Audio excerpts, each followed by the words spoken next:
Bulletin जारी किया जाएगा। तो ये used to, unnecessarily spend money on his setup.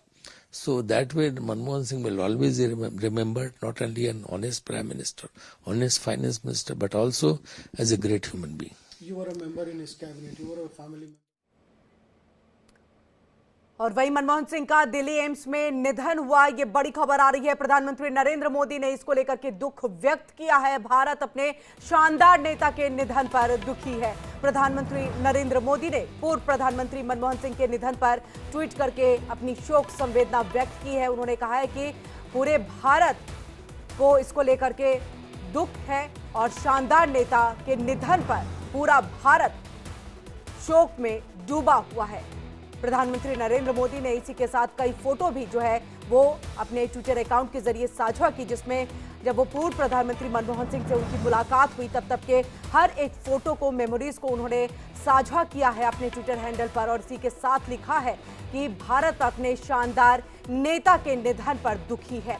उन्होंने इसको लेकर के शोक व्यक्त करते हुए तमाम बातें लिखी हैं। और इसी के साथ आपको बता दें, पूर्व प्रधानमंत्री मनमोहन सिंह दिल्ली एम्स में उनका जब निधन हुआ, प्रधानमंत्री नरेंद्र मोदी ने दुख व्यक्त करते हुए अपने ट्विटर हैंडल के जरिए जो है एक संदेश लोगों के बीच में रखा है कि भारत अपने शानदार नेता के निधन पर दुखी है।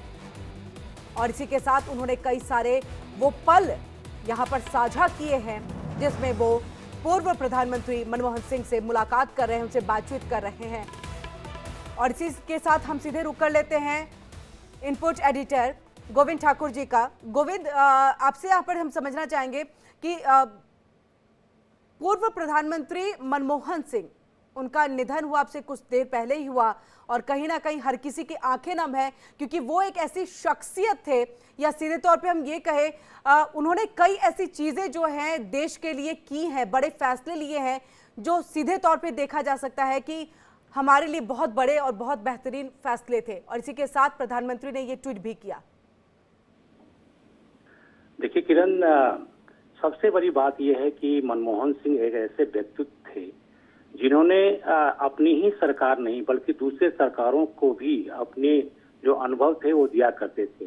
मैं एक वाकया आपको बता रहा हूँ कि कुछ दिन पहले ही उन्होंने मनमोहन सिंह ने मोदी सरकार को लेकर बहुत अच्छी बात कही थी कि यहाँ बहुत सारे जो सुधार हुए हैं, लेकिन उन्होंने यह भी जताया था कि 1991 में जब उनकी जो चलाई हुई, जब वो वित्त मंत्री थे, जब उदारीकरण का उन्होंने रास्ता अपनाया था और जिस कारण से निजी क्षेत्रों का भारत में आगमन हुआ, निवेश बढ़े और जो आर्थिक जो अपनी स्थिति थी वो काफी अच्छी तरीके से आगे बढ़ती रही, जिस कारण से कोरोना जैसे, मैं कोरोना की बात कर रहा हूँ, कोरोना जैसे जो महामारी थी उसमें भी हम लड़ाई लड़ने के लिए कम से कम सक्षम हुए थे। तो ये क्या कहते हैं, देश को एक आर्थिक रूप से उन्नत बनाने में जो अभी हम कह रहे हैं कि हमारे पास 3 ट्रिलियन 5 ट्रिलियन की जो बात हो रही है, उसको एक जड़ के रूप में स्थापित करने में मनमोहन सिंह जी का बहुत बड़ा हाथ था। देखिए, मैं इसमें आपको सबसे पहले इस पर ले जाना चाहता हूं कि ये प्रधानमंत्री से अधिक 1991 से 1996 में जब ये वित्त मंत्री थे नरसिम्हा राव सरकार में, तो उन्होंने एलपीजी यानी कि उदारीकरण, निजीकरण और वैश्वीकरण, ये 3 चीज को लेकर उन्होंने आगे बढ़ा था, जिस कारण से भारत की जो स्थिति 91 में, आपको मालूम होगा किरण कि उस समय में हमें सोना गिरवी रखने पड़े थे उस पिछले सरकार में, जिसको लेकर हम काफी खराब हो गई थी। और इस जो बजट जो उन्होंने 91 में पेश किया था वो एक ऐतिहासिक बजट थी और उसमें ये फैसला लिया गया था कि भारत अब पुराने धर्रे पर नहीं चलने वाली है, बल्कि अब नए सिरे से भारत को अब विचार करना होगा, हम उस रास्ते पर चलेंगे। और उसी का नतीजा है कि हमारे बड़े बड़े देशों से वैश्वीकरण के कारण से हमारे देश में आयात बढ़े, निर्यात बढ़े, जिस कारण से जो कंपनियां आई, भारत के लोग विदेश गए, विदेश से लोग भारत आने लगे। एक सुधार के तौर पर, आर्थिक सुधार के तौर पर उसको देखा गया और भारत धीरे धीरे अब उन्नति की ओर बढ़ता चला गया। जी बिल्कुल। गोविंद जी आप हमारे साथ जुड़े रहिए। देखिए हम तस्वीर अभी कुछ देर पहले जो है अपने दर्शकों को दिखा रहे थे, एम्स के बाहर की वो तस्वीर थी जहां पर सुरक्षा व्यवस्था जो है कड़ी रखी गई है, चाक चौबंद व्यवस्था रखी गई है और इसी के साथ तमाम बड़े नेताओं के आने का, तमाम अपने बड़े जो नेता हैं उनके आने का सिलसिला भी शुरू हो चुका है। इसी के साथ देखिए 1962 कैम्ब्रिज यूनिवर्सिटी से डी.फिल उन्होंने किया था और प्रोफेसर के तौर पर वो करियर की उन्होंने शुरुआत भी की थी। तो ये कई उनकी जो अब तक उनका सफर रहा है उनकी जिंदगी का, वो हम यहाँ पर दिखा रहे हैं। 1971 में देखिए वो वाणिज्य इसमें रहे थे, 1972 में मुख्य आर्थिक सलाहकार के तौर पे थे, जिसका जिक्र जो है हमारे एडिटर गोविंद जी भी कर रहे थे। 26 सितंबर 1932 की अगर हम बात करें तो देखिए पंजाब में उनका जन्म हुआ और इसी के बाद से उन्होंने अपनी पढ़ाई को खत्म करके जब वो राजनीति में आए तो राजनीति में आने के बाद देखिए वहां पर उन्होंने कितने बेहतरीन यहाँ पर कार्य किए हैं। मैं कभी उनको भुला नहीं सकता। मनमोहन से, अल्लाह से मैं यही दुआ करता हूँ कि उनकी आत्मा को शांति दे और उनकी मिसेस को और उनके बच्चों को ये इतना बड़ा सदमा बर्दाश्त करने की हिम्मत अल्लाह ताला दे दे।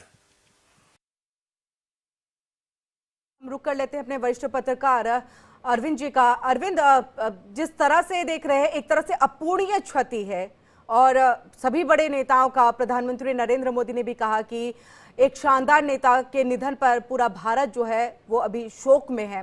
तो एक सीधे तौर पे कहा जा सकता है जो बड़े और एकदम कहें कि सटीक फैसले लेते थे डॉक्टर मनमोहन सिंह, वैसी खासियत जो है अब के आने वाले वक्त में राजनेताओं में देखना उतना संभव नहीं जिस तरह से इनके फैसले हुआ करते थे।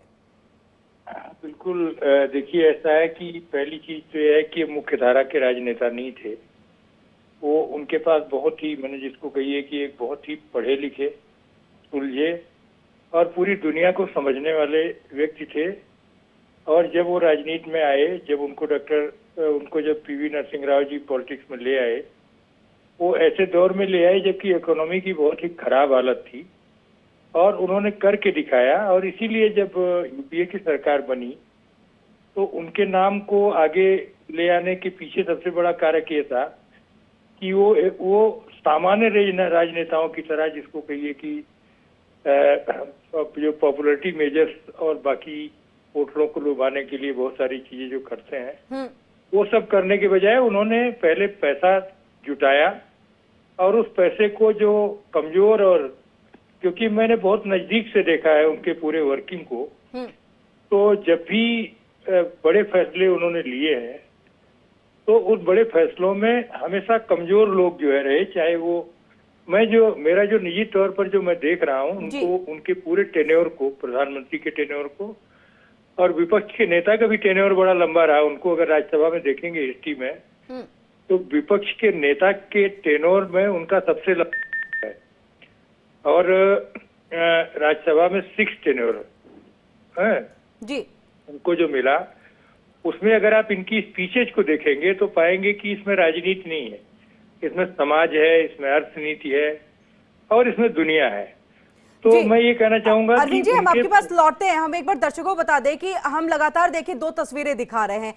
एक तो पहले की तस्वीरें हैं, लेकिन ये देखिए ये हम सीधी तस्वीर जो है वो आपको एम्स की दिखा रहे हैं, हॉस्पिटल की दिखा रहे हैं, जहां पर डॉक्टर मनमोहन सिंह पूर्व प्रधानमंत्री उनको ले जाया जा रहा है और उनका निधन हुआ। और देखिए बाहर में चाक चौबंद व्यवस्था जो है वो की गई है और आज की रात जो है पूरे देशवासियों के लिए जो है अब कहें कि एक बहुत भारी रात है, क्योंकि उन्होंने एक ऐसे राजनेता को खो दिया है जो उनके लिए फैसले लिया करते थे। उनके फैसलों को अगर अब के वक्त में याद किया जाए तो ये कहा जाएगा कि उन्होंने अंतिम व्यक्ति पर, पायदान पर खड़े व्यक्ति तक जो है वो फैसिलिटीज को पहुंचाने की कोशिश की है, अपनी प्लानिंग को वहां तक वो लेकर के गए। और चलिए एक बार फिर से हम अरविंद जी का रुख कर लेते हैं। अरविंद जी, लगातार आप बात कर रहे थे, उनके बारे में बता रहे थे, इसके साथ मैं ये भी समझना चाहूंगी क्योंकि देखिए उनका जीवन जो था वो बहुत ही सादगीपूर्ण था, बोलते कम थे, काम में ज्यादा थे और ऐसा कहा जाता है कि वो उनकी कोशिश यही होती थी कि 24 घंटे में अगर 24 घंटे हो सके तो काम पे ही उनका फोकस रहे। उनका व्यक्तित्व ऐसा था। बिल्कुल, आपने जो एक बात की, बोलते कम थे, काम ज्यादा करते थे और दूसरी जो एक बड़ी खूबी थी कि सवालों से कभी घबराते नहीं थे जी। मैंने उनकी, मुझे ठीक से याद आ रही कि 2 प्रेस कॉन्फ्रेंस थी उनकी जो विज्ञान भवन में हुई, उसमें पत्रकारों के सवाल खत्म हो गए बात समझ रहे हैं? जी तो सवालों से घबराते नहीं थे। बहुत सारे सवाल उनके पूरे टेन्योर में खड़े हुए और उन सवालों का उन्होंने बिल्कुल हल किया। जी अरविंद जी, हम आपके पास वापस लौटेंगे। सुरेंद्र राजपूत जी हमारे साथ जुड़ चुके हैं, कांग्रेस प्रवक्ता हैं। सुरेंद्र जी, ये कितनी बड़ी क्षति के तौर पर देखा जाए और कहीं ना कहीं सबको स्तब्ध कर देने वाली ये खबर है? पूरा देश स्तब्ध है, मैं खुद स्तब्ध हूँ।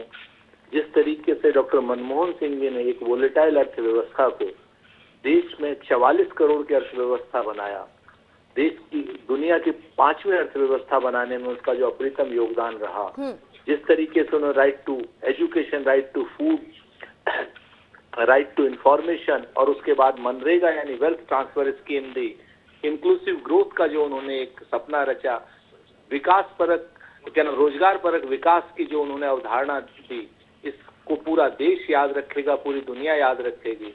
डॉक्टर मनमोहन सिंह जी को मेरा अंतिम प्रणाम है।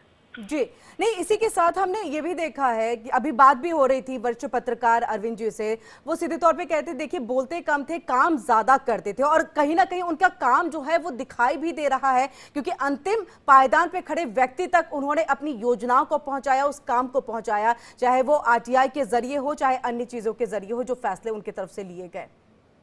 कांग्रेस के लिए एक अपूर्णीय क्षति के तौर पर इसको देखा जाएगा। ये कांग्रेस की अपूर्णीय क्षति नहीं है, देश की अपूर्णीय क्षति है। जो विजन डॉक्टर मनमोहन सिंह जी की था विकसित भारत के लिए, वो अपने आप में अद्भुत था। वो मनरेगा को जिस तरीके से उन्होंने लागू किया, व्यक्ति जो समाज का अंतिम पायदान पर खड़ा था, उसके लिए जो उन्होंने रोजगार की अवधारणाएं दी, वो अपने आप में अद्भुत है और निश्चित तौर पर देश उनका इस योगदान को कभी नहीं भूल पाएगा। उनकी पुण्य यादों को विनम्र श्रद्धांजलि, डॉक्टर मनमोहन सिंह जी को विनम्र श्रद्धांजलि, एक युग का अंत हो गया है। जी बहुत बहुत शुक्रिया सुरेंद्र जी जुड़ने के लिए हमारे साथ। और इसी के साथ हम अपने एडिटर का रुख करेंगे कुंदन श्रीवास्तव का। कुंदन जी, आपसे ये वो वक्त है जब यहाँ पर अगर ये कहूँ कि भारत के लिए एक तरह से अपूर्णीय क्षति है, कांग्रेस को उन्होंने बहुत संभाला, कांग्रेस को उन्होंने अपना बहुत वक्त दिया है और राजनेता के तौर पर उन्होंने ऐसे ऐसे कार्य किए हैं यहाँ पर कि जिसे देश भुला नहीं सकता है, चाहे वो पक्ष हो या फिर विपक्ष हो या फिर आम जनता हो। देखिए, अगर 90 के दशक को याद करें तो जो 90 के दशक में जो अर्थव्यवस्था में भारत में अचानक उछाल आई, जी एक बदलाव आया, उसका श्रेय डॉक्टर मनमोहन सिंह को जाता है। उस मॉडल को एलपीजी कहा जाता था, लिबरलाइजेशन, प्राइवेटाइजेशन एंड ग्लोबलाइजेशन। और उस समय भारत के पास विदेशी मतलब यूरोपियन कंट्री ने और बाकी देशों ने शर्त रखा कि आप जो है विदेशी कंपनियों को अपने आने दें। और उसके बाद से जो उदारीकरण जो मनमोहन सिंह के भारत सरकार में जो मनमोहन सिंह वित्त मंत्री थे और उनके नेतृत्व में इसको लॉन्च किया गया, इसको अपनाया गया इस नीति को। उसके बाद से भारत मतलब अर्थव्यवस्था में मजबूत स्थिति में आई। इसमें कहीं दो राय नहीं है कि मनमोहन सिंह के किए गए कामों को कोई नकार सकता है। देश को उन्होंने एक नई दशा और दिशा भी दी थी। और यह जरूर है कि कांग्रेस में और देश के पूर्व प्रधानमंत्री भी रहे और उनके नेतृत्व में 10 साल सरकार भी चलाया उन्होंने। लेकिन जो उनका स्वभाव था, जो उनका नेतृत्व करने का तरीका था, वो अनोखा था। जी पक्ष हो या विपक्ष, दोनों उनके कायल रहते थे। उनके कार्यशैली को देखकर, उनके काम करने को के ढंग को देखकर, गवर्नर रहे आरबीआई के, तब भी उन्होंने बैंकों में अभूतपूर्व सुधार लाया। तो इन सब योगदानों को भूला नहीं जा सकता देश कभी, बिल्कुल भुलाया नहीं जा सकता है। कुंदन जी, आपको बहुत बहुत शुक्रिया।